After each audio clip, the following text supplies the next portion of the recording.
தினமும் அதிகாலை தொழுகைக்கு பின்னர் ஹலிஃபா அபூபக்கர் ரலியல்லாஹு தஆலா அன்ஹு அவர்கள் பள்ளிவாசலை விட்டு வேகமாக வெளியேறி மதீனாவின் எல்லையில் இருக்கும் ஒரு குடிசை வீட்டுக்கு செல்வதையும் சற்று நேரத்திற்கு பின்னர் அங்கிருந்து வெளியேறுவதையும் உமர் ரலியல்லாஹு தஆலா அன்ஹு அவர்கள் கவனித்தார்கள்.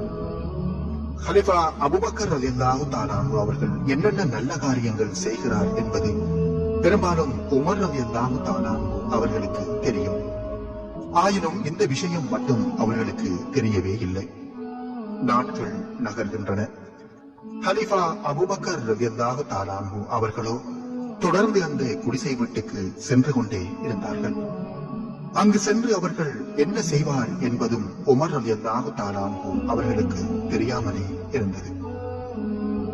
ஒரு நாள் அபூபக்கர் ரலியல்லாஹு தஆலா அன்ஹு அவர்கள் வெளியே சென்றபின் அந்த குடிசைக்கு சென்று என்ன நடக்கிறது என்பதை பார்த்தே தீர வேண்டும் என்ற முடிவுக்கு வருகிறார்கள் உமர் ரலியல்லாஹு தஆலா அன்ஹு அவர்கள்.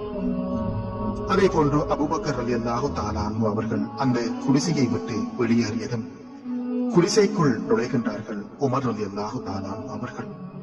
அங்கே வயதான பார்வையற்ற நடக்க முடியாத ஒரு மூதாட்டி இருப்பதை காண்கிறார்கள். பின்னர் குடிசையை கவனித்தார்கள். கண்ட காட்சி ஆச்சரியத்தை ஏற்படுத்தியது. கண் தெரியாத இந்த மூதாட்டி அபூபக்கர் ரலியல்லாஹு தஆலா அன்ஹு அவர்களின் உறவினராக இருக்குமோ என்ற எண்ணத்தில் அவரிடம் உமர் ரலியல்லாஹு தஆலா அன்ஹு அவர்கள் கேட்கிறார்கள். தினமும் ஒருவர் இங்கே வருகிறாரே, அவர் இங்கு வந்து என்ன செய்வார் என்று அந்த மூதாட்டியிடம் கேட்கின்றார். அந்த மூதாட்டியோ, அருமை மகனே, அல்லாஹ்வின் மீது ஆணையாக அவரை குறித்து எனக்கு எதுவுமே தெரியாது. தினமும் காலையிலே இங்கு வருவார், வீட்டை துடைத்து சுத்தம் செய்வார், ஆட்டிலிருந்து பால் கறப்பார், எனக்கு உணவு சமைத்து தருவார், பின்னர் எதுவும் பேசாமல் திரும்பி விடுவார் என்று கூறியவுடன் அது கேட்ட உமர் ரலியல்லாஹு தஆலா அன்ஹு அவர்கள் குலுங்கி குலுங்கி அழுதவராக வீட்டை விட்டு உடனே வெளியேறிவிட்டார்கள். சிறிது காலத்தின் பின்னர் அபூபக்கர் ரலியல்லாஹு தஆலா அன்ஹு அவர்கள் மரணித்து விடுகின்றார்கள். அப்போது அந்த மூதாட்டிக்கு பணிவிடை செய்ய வேண்டும் என்றும் அபூபக்கர் ரலியல்லாஹு தஆலா அன்ஹு அவர்கள் வஃபாத்தாகிய செய்தியை அந்த மூதாட்டிக்கு தெரிவிக்க கூடாது என்றும் உமர் ரலியல்லாஹு தஆலா அன்ஹு அவர்கள் தீர்மானிக்கின்றார்கள். அதன்படி அபூபக்கர் ரலியல்லாஹு தஆலா அன்ஹு அவர்கள் எவ்வாறு செய்தார்களோ அதே போன்று அந்த குடிசைக்கு செல்கிறார்கள் உமர் ரலியல்லாஹு தஆலா அன்ஹு அவர்கள். முதல் நாளே அந்த மூதாட்டி கேட்கின்றார், உமது நண்பன் மரணித்து விட்டாரோ என்று கேட்கின்றார். உமர் ரலியல்லாஹு தஆலா அன்ஹு அவர்கள் திடுக்கிட்டவர்களாக திகைப்புடன் கேட்கின்றார்கள், அருமை தாயே, எனது நண்பன் மரணித்து விட்டது உங்களுக்கு எப்படி தெரிந்தது என்று கேட்கின்றார்கள். அப்போது மூதாட்டி கூறுகின்றார், நீர் எனக்கு உண்ணத்தரும் பேரிச்சம் பழத்தை விதை நீக்காமல் தருகின்றீர்களே, உமது தோழர் அதை விதை நீக்கி தருவார் என்று கூறியவுடனேயே நடுங்க துவங்கிவிட்டார்கள் உமர் ரலியல்லாஹு தஆலா அன்ஹு அவர்கள். நிற்க முடியாமல் தரையிலே அமர்கின்றார்கள்.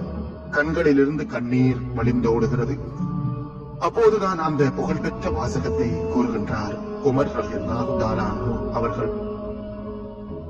உமக்கு பின்னர் வரவிருக்கும் கலீஃபாக்களுக்கும் பெரும் சுமையை விட்டு விட்டு சென்று விட்டீரே அபூபக்கரே என்று கூறுகின்றான். இவ்வாறுதான் அன்பார்ந்த தோழர்களே, அக்காலத்தில் உள்ள கலீஃபாக்கள் சஹாபாக்கள் எமக்கு வாழ்ந்து காட்டி சென்றிருக்கின்றார்கள். இப்போது நாம் அபூபக்கர் ரலியல்லாஹு தஆலா அன்ஹு அவர்களுக்காக அழுவதா, உமர் ரலியல்லாஹு தஆலா அன்ஹு அவர்களுக்காக அழுவதா, அல்லது கொஞ்சம் கொஞ்சமாக நம்மை விட்டு அகன்று கொண்டிருக்கும் நல்ல பண்பாடுகளுக்காக அழுவதா தெரியவில்லை. மரணிக்கும் முன் நல்ல சுவடுகளை விட்டுச் செல்வோம். ஏனெனில் நாம் விட்டுச் செல்லும் சுவடுகள் அனைத்தும் பதிவு செய்யப்படுகின்றன. அல்லாஹு தஆலா அல் குர்ஆனிலே கூறுகின்றான், அவர்கள் விட்டுச் சென்ற சுவடுகளையும் நாம் பதிவு செய்து கொண்டிருக்கின்றோம் என்று கூறுகின்றான். அல் குர்ஆன் 36:12.